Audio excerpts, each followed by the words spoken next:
Hello everybody, welcome back to The Honest Budget.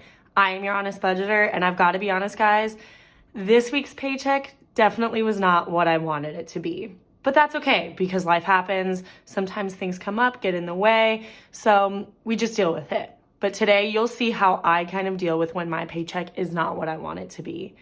But I am here because I am on a journey to get some really big savings goals going. Plus, I really just enjoy budgeting and saving in general. So if this is your kind of content and you want to watch for some budgeting and savings tips, then stay tuned.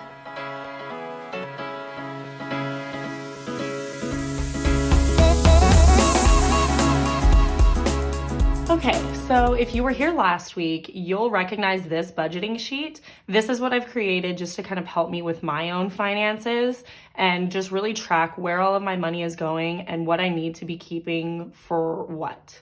So you can find this actually on my website. I am selling this for $2.99, so you'll find that link in the description for this video. But kind of just getting into it here, we'll be budgeting out my second week of October paycheck. So I'll put week 2, October, right up here. And then getting into income, like I said, this paycheck was not really what I wanted it to be. It did come from serving.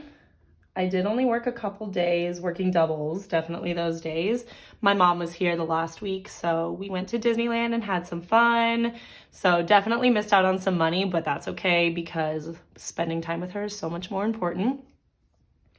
But from serving, I made $848.45.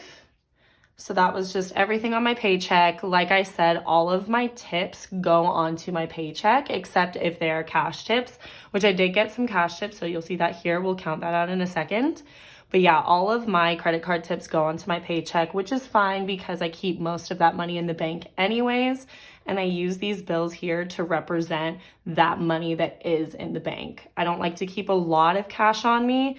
So as soon as my funds here in this binder will hit a certain amount, like $500, $1,000, $2,000, that's when I'll use that money to be a placeholder for what's in the bank. And you can still kind of keep track of all of where your money is going, and you're not forgetting about that money that's in the bank.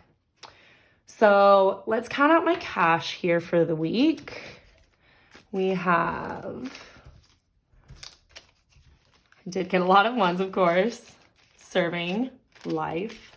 So you have 20, 40, 60, 70, 75, 76, 77, 78, 79, 80, 81, 82, 83, 84, 85, 86, 87, 88, 89, 90, $91. So that's what I will be stuffing later in the next video. But that is what we'll be working with for sinking funds and savings. I will be keeping all of this $848 in the bank for all of my recurring bills here. If you were here last week, you'll know that I keep all of my recurring bills in the bank. So I just like to have that peace of mind, like to know that they're going to be paid no matter what. My auto drafts can come out and it's not going to be a big deal for me. So I'll list out my cash right here. $91.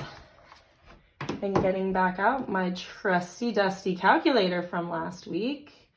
Oh, hold on. Okay, there we go. We have $848.45 plus 91, which should be $939.45. I did already add that up, if you can see in the calculator screen. Just had to make sure I knew what I was working with, you know. So $939.45. Like I said, don't have any debt right now, thank goodness, so I can skip that one at the moment. But let's move on to this horrible, horrible box, recurring bills. I'm going to pull out my budget sheet from last week just to kind of show you what we were working with before. So usually my paychecks are definitely over $1,000. So what I'll do is I'll keep $1,050 in the bank to make sure all of these bills here are paid. And then I even have a little bit of a buffer.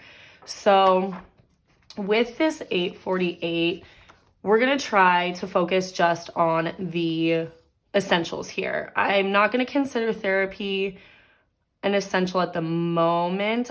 what we're going to do is these ones will add more money to later. There is a reason I keep that account buffer, even like that can roll over to the next week. So we can kind of count that as money in the bank for the recurring bills. So that's kind of just how that works. Is that's why I like to keep this buffer in here, because I may not need it if these things don't go over. I'm not spending that much. I didn't spend that much on groceries, so I was kind of able to keep that one pretty low, but then that can roll over for the next week in case I don't have the income to reach this number here.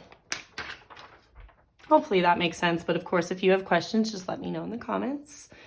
So I'll keep this right here for now. Definitely rent and utilities is going to be a priority.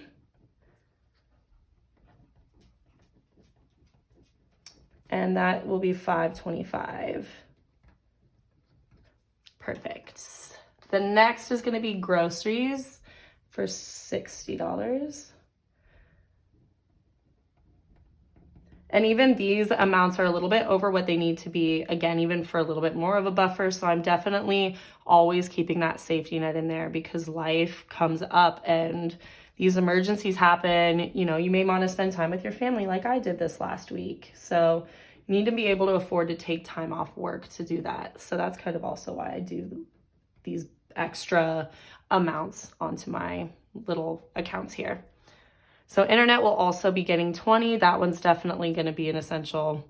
So keep that there. Subscriptions, $25 a week. And then gas. Luckily, I did not have to spend the whole $75 on gas this last week, but we're still just going to be keeping $75 in there. So I think I spent maybe around, it was between $60 and $65. So I already have that extra $10 in there, plus $75 from the account buffer. So I really should be getting a good little safety net already going for this week. And then the last priority will be insurance and prescriptions for medical stuff. And that one will remain $200 in there. So let me add that one up and see where we're at.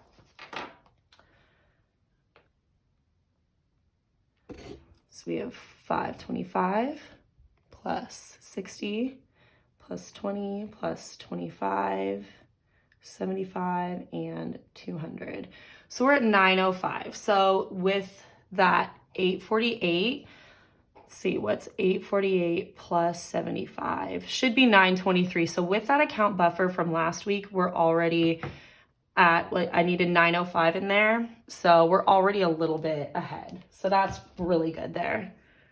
So $905, and then we actually have nothing remaining, although technically we will have that $91 remaining. So that's a little bit confusing, actually. Okay, sorry, I fumbled over my words here, so we're going back a little bit. So $905 here, I scribbled a little bit, sorry about that, is what we're going to be keeping in the bank. And I was going to say that the remaining is $0, but of course we're going to be stuffing this. So we're going to scratch that one out and say 91. So that's what we're going to be working with today. So going into sinking funds, Aspen is definitely going to have to get some this week. He's going to have to get some every single week. And we're just going to give him 20 this week. Medical, I don't think I'm going to be putting in right now because I think that one's okay, and we'll just stuff that one a little bit more later. So that's also kind of what I do too, is if I don't have enough funds for this week, but I have a lot more for the next week, then I'll kind of put a little bit more in each account to make up for what I could not put in there last week. So even though he's only going to get 20 this week, he might get 60 next week. You also might hear him in the background right now. I have no idea what he's doing. I think he's just trying to say hi. Then me stuff is also not going to get anything. So we're going to put just 20 in that one right now for sinking funds. And then the remaining should be $71. Then we'll go to savings. Car did get some money this last week because of the stimulus, the gas stimulus that President Biden sent us. So I did put a couple hundred into car. So I'm not going to be doing that one this week. But we will be putting some into month ahead and then emergency fund. I don't have enough room to write ahead, so we're just gonna keep it at month, and then emergency. So each of those, let's give those 20 and 20. And then that's gonna leave us with, we'll have, let's see, $31 left. And then I usually I was saying before I wasn't really doing any savings challenges, but I did actually, just was mistaken. Wanted to say I lied, but this is the honest budget and I'm not gonna lie here. So we were mistaken. I do put my fives away for traveling. So I will say right here that we're just gonna put 5 away for travel. Perfect. But we're not gonna put in anything more than that because I just can't afford that right now, but I do have that 5 and I promised myself all of those 5s were gonna go in there. I also was mistaken on another one. I am doing kind of a $1 challenge as well, and I've actually been putting that away for medical stuff. So we're gonna put medical today in savings. I did say nothing else was gonna get anything, but you know what? We change our mind. So medical, I believe, let's count this one back out. 1, 2, 3, 4, 5, 6, 7, 8, 9, 10, 11, 12, 13, 14, 15, $16. Perfect. Okay, so let's count this up and see if we have anything left over. And if we do, I think we're going to invest it, but let's just see. So we have $71 remaining, and then we have 20 plus 20 plus 16 and 5. So $61 is what's going to be put away. So I think that just leaves me with $10. And actually what I'm going to do instead of investing that, so let's see, we have $10 remaining. That was $61. Beautiful. So for extra, what I am going to do is put that $10 away for business. I did spend some money on the business this week, so I do want to build up this little fund here and just pay myself back for that. So that's what that will be for. And we used up that $10, so that remaining should be $0. Now, if you are going to be using this planning sheet, you always want this remaining amount to be $0 because you want all of your money to be used, every single dollar, even if it's going towards something small, you're investing that dollar, something like that. You know, you're investing it in yourself, you're investing it in the stock market, which is what I recommend. You want that money to be building up. So always, always, always want it to be $0. But yeah, so that's kind of what I do when I don't have enough money to really be putting away for what my goal is for the week. But maybe next week we'll put in just a little bit more to make up for what I didn't get to put in there this week. I did work a lot of doubles this last week, so hopefully we'll be getting a much bigger paycheck. And then also this coming week, I'll be working quite a bit of doubles. So hopefully we'll be starting off November pretty strong. All of these can be filled. This sheet can be nice and full and beautiful. But otherwise, that is all that I have for you right now. My next video will be cash stuffing all of this, so stay tuned for that. But otherwise, I hope you have a great day, a great week. Thank you so much for staying tuned. You can purchase this sheet on my website, like I said. You can also follow me on Instagram at The Honest Budgeter. I am at The Honest Budgeter on TikTok as well. And yeah, thank you so much for sticking around. Bye.